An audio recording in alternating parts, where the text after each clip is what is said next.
Sa 1 Timothy chapter 4, verse 10.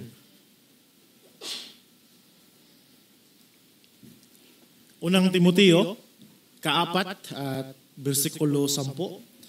Sapagkat dahil dito ay nagpapagal kami at nagsisikap sapagkat nakalagak ang aming pag-asa sa Diyos na buhay, na siyang tagapagligtas ng lahat ng tao, lalo na ng mga nanampalataya. Purihin po ang Diyos sa pagkabasa ng kanyang mga salita. Hindi ko na habaan po yung aking panimula dahil ilan po dito at malaking bahagi po dito ay na-describe na po ng ating tagapanguna tungkol po sa halaga ng mga pansamantalang bagay base po sa unifying theme po ng aklat ng Ecclesiastes na talagang nilipas. At kaugnay po doon na sa observation po ni Solomon, mga kapatid, talagang kung tingnan niya ang kumbaga base sa general na observation ng mga tao ay dito nakatutok at ang kailang pag-asa sa buhay ay nakasandig po sa mga pansamantalang bagay na ito ay lilipas lamang. Pero sa mga mananampalataya, sa mga tao ng Diyos, saan po nakasandig, saan po nakaangkla yung ating pag-asa? Kaya yung tema nating susundan po nitong verse 10, isang talata lamang pero sa aking pagsusuri, ito po yung napakayaman na talata, mga kapatid.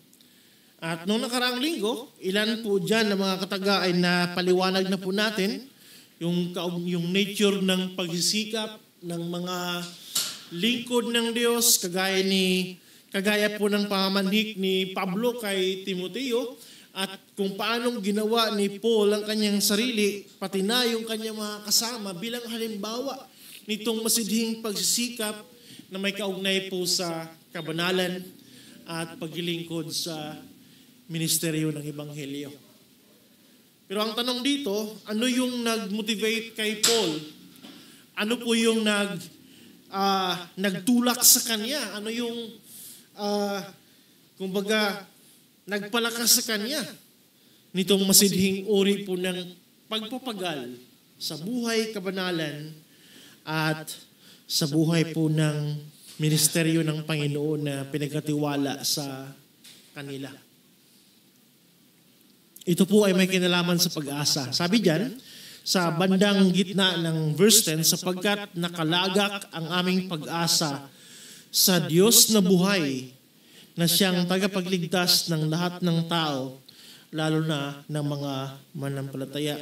I'll be focusing on one aspect po nitong verse na ito na may kinalaman po sa hope that is anchored in God. Ang pag-asa na nakaangkla sa katangian ng Diyos, nakaangkla sa attributes ng ating Panginoong Diyos, na actually dalawang kataga yung binahagi ni Pablo po dyan na may kinalaman po sa katangian ng Diyos ng kanyang pagiging buhay. Pangalawa, ng kanyang pagiging tagapagligtas. At God willing po ating bigyan ng conclusion sa next Sunday itong mensaheng ito. At inyong mapansin, mga kapatid, sa pagbanggit ni Pablo sa kanyang pagpapagal at gaano man kasidhi, gaano man kasipag, punong-puno man ng sakripisyo, punong-puno man ng alab, ng init, anuman yung mga hadlang ay pinalagumpayan po nila sa biyaya Panginoon because of this kind of hope na nakaangkla sa Diyos. This hope serves as an anchor that makes the believer immovable. Ito rin po ay magsilbing matatawag nating fuel na maaari ang isang mananampalataya ay nagpapatuloy sa unahan, always moving forward in order to achieve spiritual progress. Yan yung layunin po ng isang mananampalataya na tangay-tangay ng pag-aasang ito na nakaangkla po sa Diyos. Ito rin po ay isang uri ng pag-asa na maaaring magsilbi as our inner drive that makes the believer overcomes laziness and inactivity and always thrilled. Palagi kang nananabik. Ano yung outcome sa unahan? Kung bakit hindi ka tumigil sa isang disiplinado at matapat na paglilingkod sa buhay, kabanalan at sa ministeryo ng Panginoon. Ikaw po ay nananabik, tayo ay nananabik. Ano yung magiging resulta na maaaring igawad ng Panginoon sa atin at ginagamit niyang kaparaanan yung ating pagpapagal. Dahil tayo ay mayroong itong uri ng pag-asa. So gaya na kinabanggit kayo na itong uri ng pag-asang ito ay naka-attach sa dalawang essential po na attributes ng Diyos. Sa kanyang pagiging buhay, bagamat awkward na ating i-attribute po yan sa Diyos, yung katagang buhay, dahil kakaiba yung kategorya ng Diyos kumpara sa atin when we talk about life. Yung life ng tao, alam po natin may simula at may hangganan. Bagamat may pangako ng eternal life sa mga mananampalataya. But unique at napakahiwalay kung ating pag-usapan po yung buhay na mayroon ng Diyos. Kasi po, yan po yung infinite. Walang hanggan, walang simula, walang dulo. At hindi po yan kayang masaklawan o maarok ng ating isipan, mga kapatid. Pero yan yung kumbaga nilatag ni Pablo, mga kapatid, to encourage Timothy at maging sa atin po na mga mananampalataya sa ngayon. At ito rin po ay dahan-dahang rebuke sa atin, pagbabago sa atin na nawa magkaroon tayo ng pagiging matabang. Paano po natin tinitingnan yung mga aliw ng mundo na punong-puno po ng pandaraya? At gusto ni Pablo na ibali yung ating paningin sa eternidad. Hindi po ibig sabihin na maging irresponsible tayo. Testimonya po natin yung ating iningatan kung bakit kinikilala po natin yung providensya ng Diyos. Ikaw may nag-aaral, nagtatrabaho, nagpapamilya, lahat ng po yan ay ating ginagawa bilang mga mananampalataya at bilang nakaunawa sa kanyang salita. Pero hindi doon nakasalalay yung ating sipag at tiyaga at pagpapagal at iniingatan yung isang mabuting testimonya bilang mananampalataya. Hindi dahil doon po nakabatay, bagkus sa pag-asa sa Diyos na buhay. Kaya yung isang point na gusto kong i-highlight ngayon pong umaga, we must labor faithfully because of the hope in the living God. Tayo po'y magpagal ng may katapatan, kaugnay sa kabanalan, kaugnay sa ministeryo, kaugnay sa iglesia, kaugnay sa kaharian, so on and so forth, because of our hope na nakaangkla sa Diyos na buhay. Ang pag-asa dito, mga kapatid, ay totoo naman na it is yet to come in the future. Ito ay ipa-realize ng Diyos sa unified na katuruan po ng salita ng Diyos. Ito po yung mangyari. Yung culmination, yung conclusion, yung pag-asang ito ay maging hayag na sa ating paningin, aktual nating lubos na maranasan ay mangyari ito sa muling pagbabalik ng ating Panginoon Hesus sa kaluwalhatian. Pero ang kagandahan, bagamat it is a kind of hope that is yet to come in the future, but because it is attached to the attribute of God as the living God, it is a guaranteed hope, isang pag-asa na sigurado. Isang pag-asa na may batayan, may argumento, may ebidensya, may mga patunay. At si Pablo mismo, ginamit niya ang katagang living God upang i-convince tayo, mga kapatid, na hindi ito bulag na uri ng pag-asa. Dahil ang Diyos mismo, ang kanyang sarili mismo, ang siyang patunay. At ito po'y hinikaya tayo na manumbalik sa kwento ng Diyos, sa kanyang mga kapahayagan, maski na sa lumang tipan, mga kapatid. Dahil hindi ito first time, kumbaga yung word na living God, ay hindi lang to pang New Testament na concept. Ito po'y pervasive maging sa concept ng Old Testament, mga kapatid. Kung saan doon po nakaugnay, naka-connect yung ating tinatawag po na Kristiyanong pag-asa. So, hindi ito kagaya po ng pag-asa na mayroon po ang mundo na nakabase lang po sa strong feeling and emotion. Alam niyo po yung mga ganun?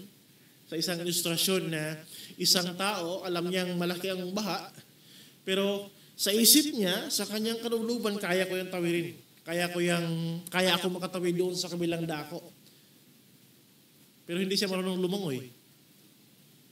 Andun yung intense na salubin. Yan po'y masasabi natin, mga kapatid, na bulag po yan na uri ng pag-asa. Bulag po yan na uri ng kumpiyansa.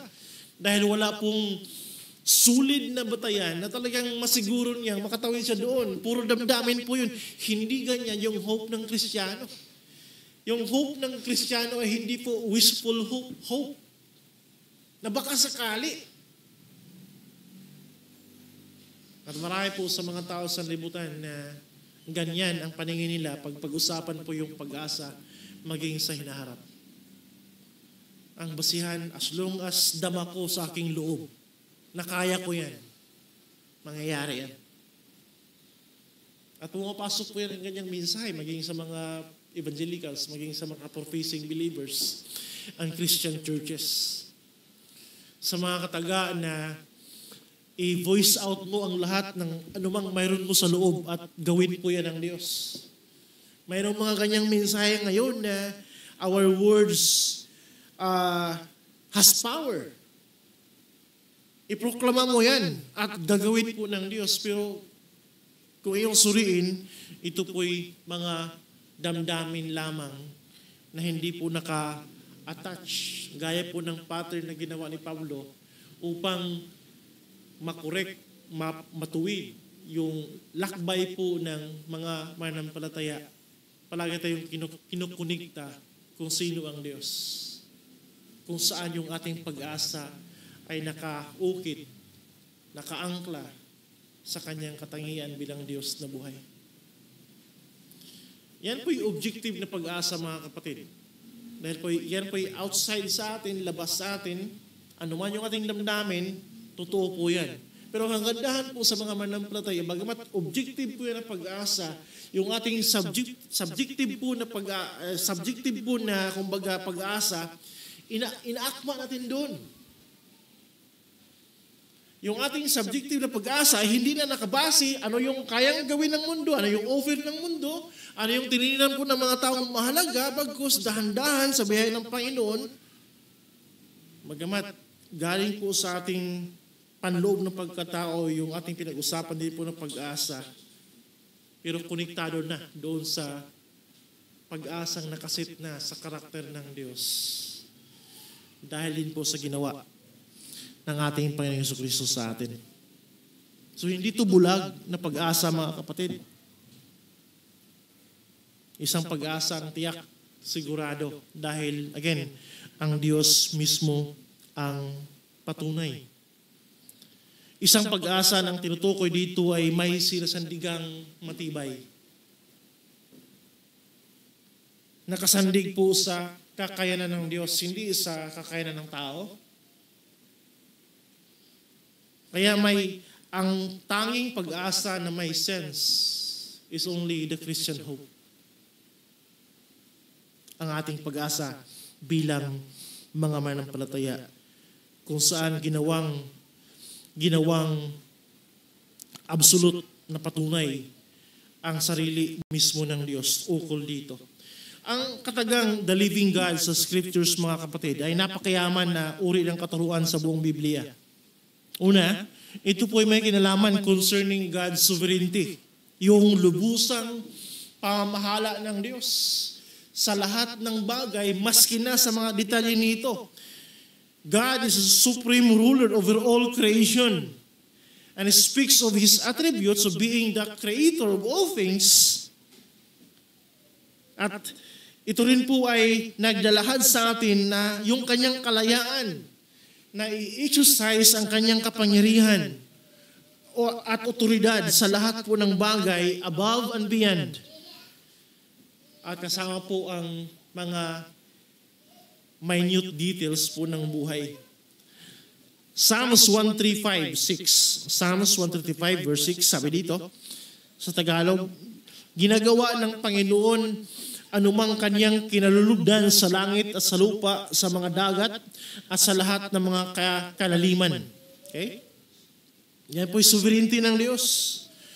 Daniel 5:35. Daniel 4 verse 35.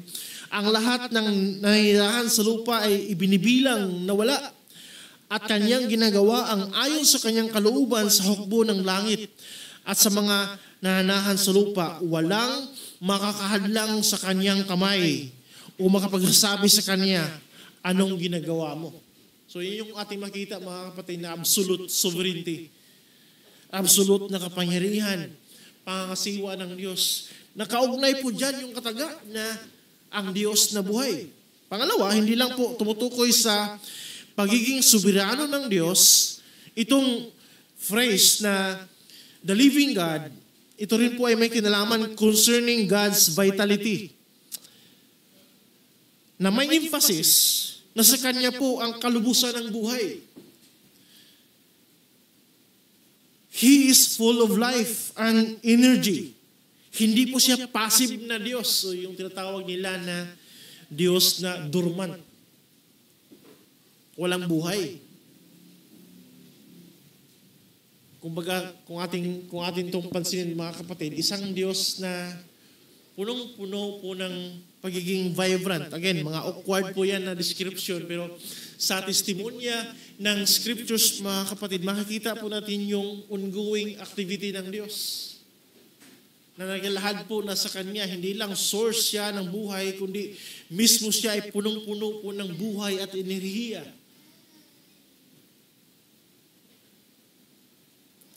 Sa Joshua chapter 3 verse 10 ay mayroong activity na ginagawa ang Diyos upang proteksyonan ng Israel. Sabi niya, sinabi ni Josue, sa ganito ay inyong makikilala ang buhay na Diyos ay kasama ninyo.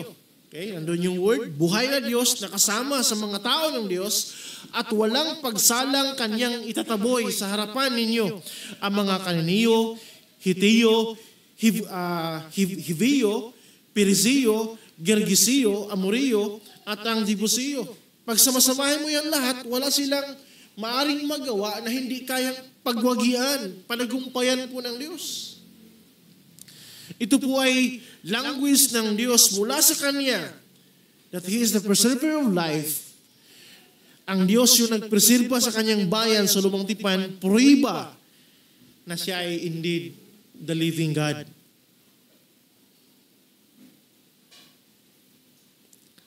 Psalms 42 verse 2. Ang aking kaluluwa ay nauuhaw sa Diyos, sa buhay na Diyos. Kailan ako makakarating at makikita ang mukha ng Diyos? So, nakita niyo po, hindi lang siya protector.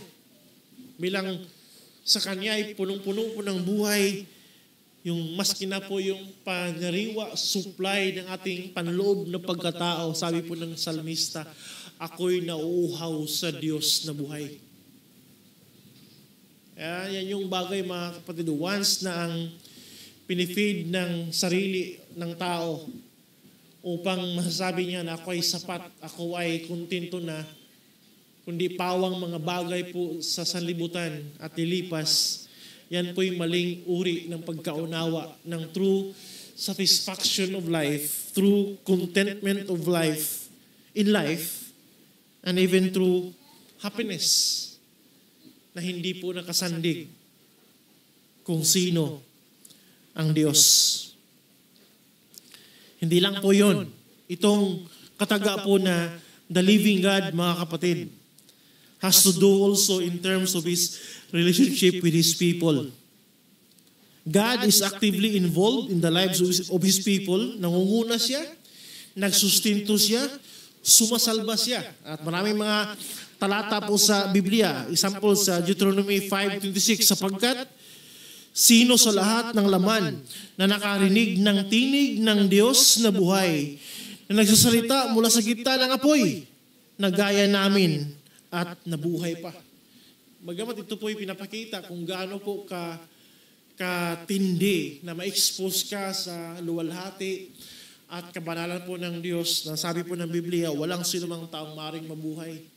Pero at the same time, ito po'y nagsilbing instructions sa kanila na maski na sa apoy, ang Diyos ay nagsasalita upang bigyan po ng gabay ang kanyang tao. Pero ang pinanggalingan po na attribute ng instruction ng Diyos, ang sabi doon, nakarinig ng tinig ng Diyos na buhay. Doon po nakaugnay mga kapatid yung katagang the living God. Kung ating tingnan po, napaka-spectacular na mga senaryo sa Old Testament na yung binabanggit pala ni Pablo ay hindi lang isang bagay na ekspresyon lang. Mga kapatid, the Word, the living God in the New Testament, mayroon niyang history sa kwento ng Diyos ng kanyang mga tao maging sa lumang tipan.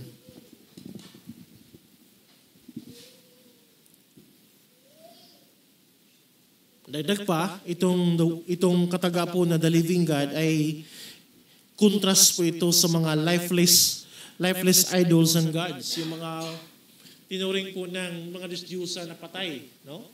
Walang kabuhay-buhay mga kapatid. At alam natin na isa po yan sa iniwanan ng mga mananampalataya. Magamat nakakalungkot po sa ating bansa. Maraming mga tao na patay pa rin sa ganong uri ng mga Diyos. Hindi ganyan yung Christianity po sa Biblia. Tayo po'y mga lingkod sa Diyos na buhay o mga lingkod ng Diyos na buhay. Ayon po sa 1 Thessalonians 1:9, hindi po Diyos na patay at walang buhay. Matigit sa lahat, no? Yung culmination po itong phrase na the living God ay na-conclude nung si Kristo ay muling nabuhay mula sa mga patay. Ito po'y lubos na may katuparan sa Ebanghelyo ng ating Panginoon Hesus that God is indeed alive forevermore. At hindi na siya mahawakan ng kamatayan dahil pinuksan niya ang kamatayan at tawagin si Jesus. Maging sa kamatayan at sa libingan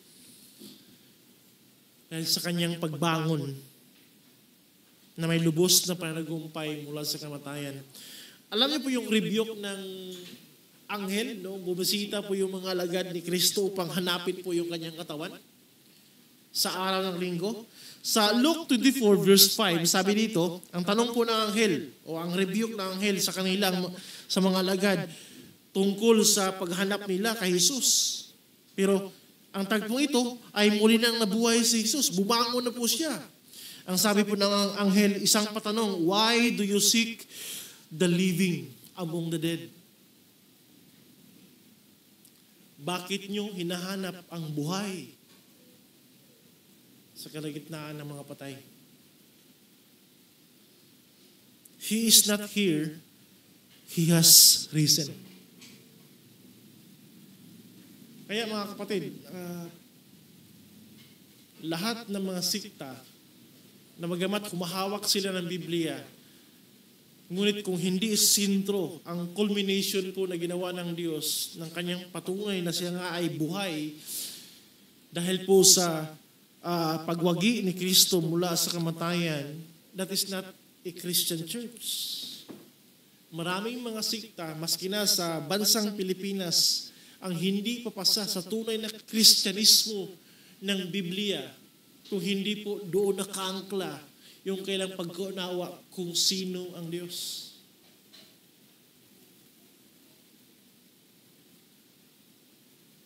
Kaya sa ating Sunday School kayo na, mainam po na makita natin na mayroong unifying po na kwento. Isang istorya lamang ang ginawa ng Diyos sa Biblia. Maraming mga subplot, maraming mga senaryo, but one grand storyline yung tinatawag po ng mga theologian, mga kapatid. At dahan-dahan po natin itong naunawaan dahil kay Kristo eh. At nawa, yung mga bagay na ito ay patuloy po na magpalakas sa atin sa paglalim natin sa pagsisid ng mga katotohanan ng salita ng Diyos kung paano pinalakas ni Paul si Timoteo at ang church na ina-address po ni Timoteo sa Efeso, mga kapatid. Ganon din tayo. Hindi iba. Parehas po ng mga salita ginamit ni Pablo upang mahikayat sila. Sa kabila po ng mga banta, sa kabila po ng maaring pangbubuli ng Roman Empire sa kanila, anong sinasabi niyong soberanong Diyos? Matakot kayo sa emperor. Matakot kayo sa sinong mahala, si Caesar man o si Nero.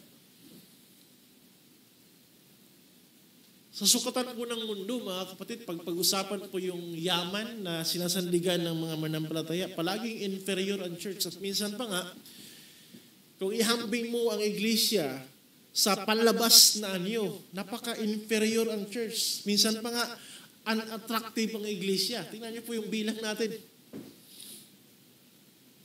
Kung sukatin mo sa panlabas, mangingimi ka talaga kung gusto mong paligsahan sa ano yung mayroon sa mundo. Nagsilakihang mall. Nung kung first time kong nakapunta sa ibang bansa, grabe, nalulula ako. Ang pinakamataas na building na nakita ko sa Pilipinas, ikumpara doon, actual. Nahihilo kami ni Pastor Ismael. Kapicture para lang. Alam mo yung mag-picture ka upang makuha yung pinakatuktok ng building, nahirapan, kukuha na ang gulo. Saan ba banda? Para lang makita yung taasan po ng mga building na halos hindi na matanaw yung tuktok, sobrang taas. Ihambing mo ang church sa physical na anyo.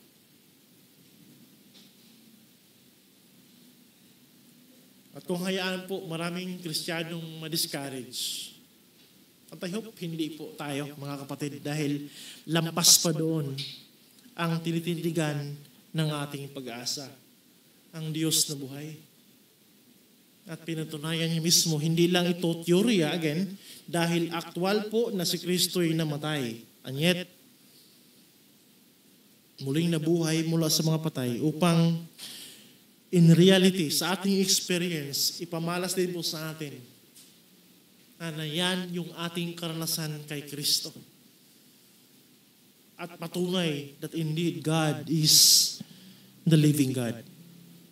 Kung saan yung ating pag-asa ay nakaangkla sa Kanya. Kaya, ang Kristiyanong pag-asa lamang ang matibay at talagang di gigiray dahil ito ay nakatindig sa katangian na ang Diyos ay buhay. Huwag po tayong manlumo, huwag tayong hello po, dito pala sila, nakahabol pa. Sige lang, yung mga upuan. So huwag po tayong manlumo, huwag tayong mapanghinaan po ng loob. Na kung tingnan po natin yung buhay pananampalataya, lalo na maski na sa panahon po ng mga apostoles, ay tila bagay hindi kayang makipagkumpetensyahan ano yung mayroon sa mundo. Liwanag, aliw, kasiyahan, mga alok na maaring mapalit, magtugon, mag-fill up sa ating kawalan, emptiness. But I hope tayo po'y maniwala na ang tanging makapagsapat lamang sa kaluluwa, hinahanap ng kaluluwa ng tao is only God Himself. Ang Diyos lamang. Kung bakit may sense na kinakabit ni Pablo yung ating pag-asa sa buhay mismo ng Diyos. Sa buhay mismo ng Diyos. At hindi lang po sa kayang gawin ng Diyos, kundi sa Kanyang sarili mismo. That He is the God. He is the living God. Kaya bilang hamon, mga kapatid, tingnan ang pag-asang Kristiyano base sa mga patunay ng Diyos. Napakayaman po ang Biblia, tadtad ang Biblia ng mga patunay ng Diyos na siya nga ang nag-iisang Diyos. sapat na Diyos, Diyos na buhay, na lubusang at lubhang kailangan sa mga tao na may kaluluwa na maaaring mamatay po sa kapahamakan kapag hindi sila magtiwala sa ating Panginoon Jesucristo na namatay sa krus ng Kalbaryo alang-alang sa kasalanan ng mga sasampalataya sa Kanya. Anyet ng tagumpay dahil siya po'y muling nabuhay mula sa pangamatay, pagkumpirma ng Diyos Ama na tinatanggap ng Diyos yung Kanyang alay alang-alang po sa mga sumampalataya sa Kanya. Alam niyo po yung hamon na aasa sa Diyos ay isang utos po yan sa Biblia. Hope in God. Psalms 43 verse 5. Bakit ka nanulumong, o kaluluwa ko? Marami tayong dahilan na manlumo, manghina, di ba? Karamdaman, physical na limitasyon, ating mga mahal sa buhay, minsan dumaan po ng sari-saring mga hamon, problema. Hindi po tayo nalalayo sa karanasan ng mga salmista. Mayroon tayong common po na circumstansya na maring iba't iba yung anggulo, pero parehas po tayong mga taong bagsak sa kasalanan, kabilang po sa mundong bumagsak sa kasalanan, binabayo sa iba't ibang paraan upang manghina. But sa kaligitnaan po ng mga mahirap na circumstansya, tinuturuan mismo ng salmista ang kanyang sarili. Bakit ka nanulumo o kaluluwa ako? Inutusan niya ang kanyang sarili, at bakit ka namabagabag sa loob ko? Umaasa ka sa Diyos, sapagkat ikaw ay muling pupurihin ko ang tulong sa aking harapan at Diyos ko. Yan yung resolve ng tao na nakaunawa. Ano yung uring pag-asa na mayroon siya na nakaangkla sa karakter ng Diyos? May observation po si John Calvin maging sa mga hindi ligtas or ano yung klaseng pag-asa at buhay ng mga unconverted, yung mga hindi mga manampalataya. Sabi niya, if you examine the plans, the efforts, the deeds of anyone, there you will find nothing else but earth. Sa dami-daming plano, sa dami-daming pangarap, sa dami-daming mga ginagawa sa bawat tao, kung sila hindi mga manampalataya, sabi ni John Calvin po, wala kang makita kundi puro kamunduhan, puro pangundo. Dagdag pa, hence, the world lives for for ayon sa Ecclesiastes, James 4:14, the quickly passing away objects of its lust, 1 John 2:16. But for the church, para po sa mga manampalataya, we have this blessed hope, such hope, sabi niya, that reflects the sanctification of the heart's deepest motives to desire God supremely. Ang Diyos yung ating pinakaasam-asam. Quoting from Isaiah 26 verse 8, Isaiah 26 verse 8, sa daan ng iyong mga hatol, O Panginoon, naghihintay kami sa iyo. Ang pangalan ng iyong alaala ay siyang nasa aming kaluluwa. Tingnan niyo po yung mga pagbulay-bulay, no? Isang pagbulay-bulay na ang Diyos mismo yung nagpuno sa kanyang kaluluwa. Ito yung mga palaging sinasariwa po ng mga mananampalataya sa Old Testament, panahon po ng mga hamon, ng mga pagsubok. Ang alaala ng pangalan ng Diyos tutukoy po sa kanyang mga gawa. Ang siyang nasa aming kaluluwa. Ano ba yung nagpuno sa iyong buong pagkatao sa ngayon? Marami tayong sinasandalan, kinukonsider po na tinitindigan, pero sa estimation po at sa panukat po ng Biblia, babagsak po yan balang araw. At familiar tayo sa mga sinasandigan nating bumagsak talaga. Kalusugan natin. Lahat siguro tayo dito ay nagkakasakit, di ba? O kaya, salapi, dumating ko sa punto na hikahos. May mga karanasan tayong walang-wala. Relasyon, may limitasyon din po yun. Pamilya, lahat po yan, bagamat yan ang pagpapala ng Panginoon, pero kapos po yan kapag doon natin iangkla yung ating pag-asa sa buhay. Ang turo ng Biblia, umasa ka sa Diyos. Dahil napapaloob po dito yung buhay na walang hanggan. At yung pagtanaw sa buhay na walang hanggan na yun na ina-advance naman bilang pangako ng Diyos ay mga gamit natin bilang ating lente sa pagtanaw po sa buhay na ito, bagamat pansamantala. Pero ating tinitimbang ang lahat in view of eternity kung saan naghihintay po ng katuparan yung ating pag-asa na nakaangkla sa Diyos na buhay. May hamon din ito sa mga hindi pa mananampalataya, sa mga wala pa kay Kristo. Makapagtamo ka lamang ng itong uri ng pag-asa kung ikaw ay na kay Jesus. Alam niyo ba, yung hope na ito ay minsan pong kinakabit ni Pablo kay Kristo. Tinatawag po na the blessed hope. Is the blessed hope yung pagparitong magmuli ng ating Panginoon Jesus sa kaluwalhatian. Titus 2, verse 13. Kinikilala po si Jesus bilang Diyos. At sa kanyang pangalawang apiring, mga kapatid, sinasambit ng may pagsamba ang katagang ito.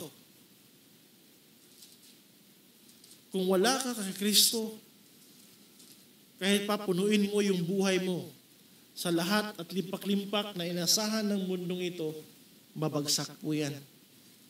Aking panalangin, ating panalangin, panalangin po ng Iglesia sa lahat po na nandito ay magkaroon po ng tunay na tugon ng pananampalataya. Hindi lang po yung shallow na uri ng tugon ng pananampalataya. Hindi po yung tinatawag na nominal na uri ng pananampalataya. Magkus tunay sa biyaya po ng Panginoon.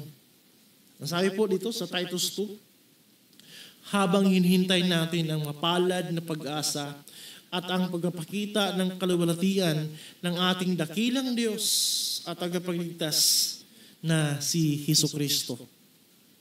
Tingnan niyo po, future pa yan, panghinaharap pa yan, napakaluwalhating pag-asa, pero may bearing po siya sa pansamantala. Verse 14, siya ang nagbigay ng kanyang sarili alang-alang sa atin upang tayo'y matubos niya sa lahat ng mga kasamaan at pakalinisin para sa kanyang sarili ang sambayan ng pag-aari niya na masigasig sa mabubuting gawa. Tingnan niyo po, ang pinanghawakan ay panghinaharap pa lang na uri ng pangako, ng pag-asa, na punong-puno ng kaluwalhatian, pero may impact kung paano mamuhay ang Kristiyano maging sa kasalukuyan.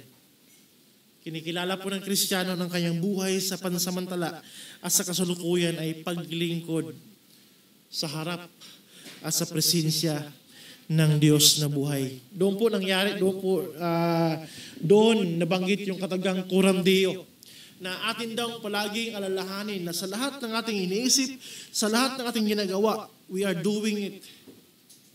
Ito'y ating lahat na ginagawa sa harapan ng mukha ng Diyos. We are doing everything in the presence of God. Dapat may reverence, may takot, may pagsusuri. At nawa, mga kapatid, mga kaibigan, lahat tayo ay nagkakaisa kay Kristo kung saan doon po binibigay ng Diyos itong uri ng pag-asang ito na hindi kayang sapawan at palitan ng lahat ng anumang maaring offer po ng mundo na isipin po ng tao na ako ay sapat na. Only God, sabi ni Agustin, can satisfy the very deep desires of human soul. Ang Diyos lamang kay Kristong Jesus na ating tagapagligtas. Tayo po'y manalangin. O Diyos naming dakila,